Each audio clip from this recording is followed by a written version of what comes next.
is brought to you by Lipton Tea, the world's #1 tea brand.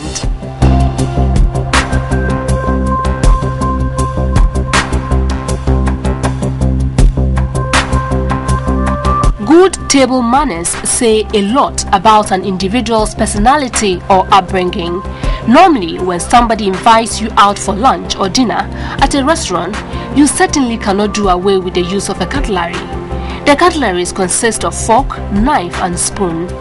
At formal luncheons or dinner parties, you will be confronted by a formidable array of cutlery, glasses, and plates.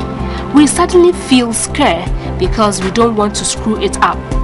But we are told that if you are not sure of which cutlery to go for first and how to use it, you watch your host before trying it out. That is the only way to save yourself from the embarrassment, so to say.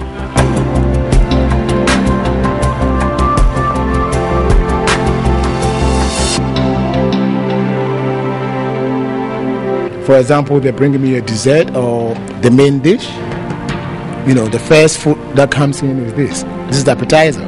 After I finish, I will leave this on the plate, and when they come and take it, then the next meal that comes in is the next one that I use. So the same applies to when you are having 2-course meal.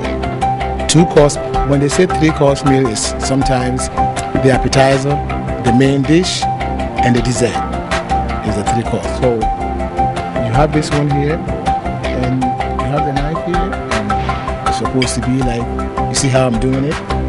And then gently, you know, you don't put the whole thing in your mouth, you don't grab gently and you eat. And when you finish, you put it like this. Sometimes you have to cross it for the waiter to know that you are finished, so that the waiter can come and pick up.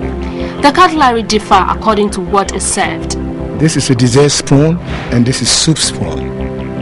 You know, some 3 courses, as I told you first time, they will bring you a soup as your first starter, or they will give you a salad. If they give you a salad, then use this fork. If they bring you a soup, then use your soup spoon.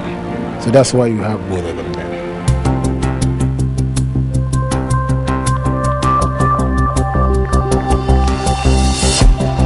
Some fine dining restaurants seem to have a specific cutlery for everything. It is important to know the right way to use the cutlery. The fork always it has to be this way, so as you're forking, you cut, and you always cut out. You have to cut out. You don't cut in and out, you always cut out. And always your fork have to be like that, then straight to your mouth. The knife is like so, it's like this. When you're done with eating, your cutleries have to be like that. When you are still eating, still open, that means you are not done.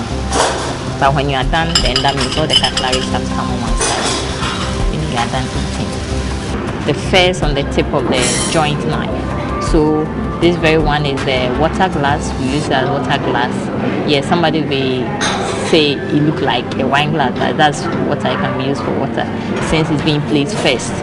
Then we have our white wine glass, that's the smaller one, and we have the red wine, that's the bigger one. On top of it is also our champagne flute, in case we want to have a champagne. So these are the silverwares and the glasswares. For the spoon, this is how to hold it if you are, for instance, using the spoon to eat rice. Table manners are a great equalizer regardless of the status of your meal companions. Once you master them, you will fit in well virtually everywhere in the world.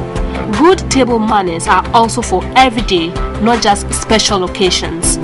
Even at less formal business meals and social events, however, conducting yourself properly at the table can be a challenge.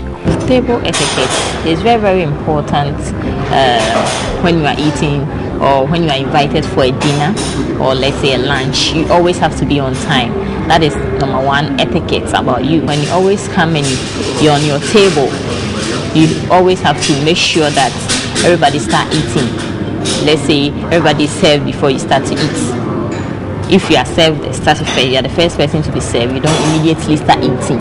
You wait till everybody get the food before all of you eat. Then sometimes we go out and we decide to keep our pairs, our mobile phones on the table. It's very bad, and all your mobile phones have to go off because it's irritating whereby you and your group eating or your partner and your phone start ringing. Definitely your attention will draw and your conversation will cut. And also sometimes we find ourselves doing so many things, putting our hand like this. It's also a bad practice. Yes, so you sit with your hand like this, or when you are doing the course of the eating, then it goes. Your two hands can be on the table or like this, but not your elbow on the table. Never gesture your cutlery and don't scrap or clatter it noisily against your plate or bowl.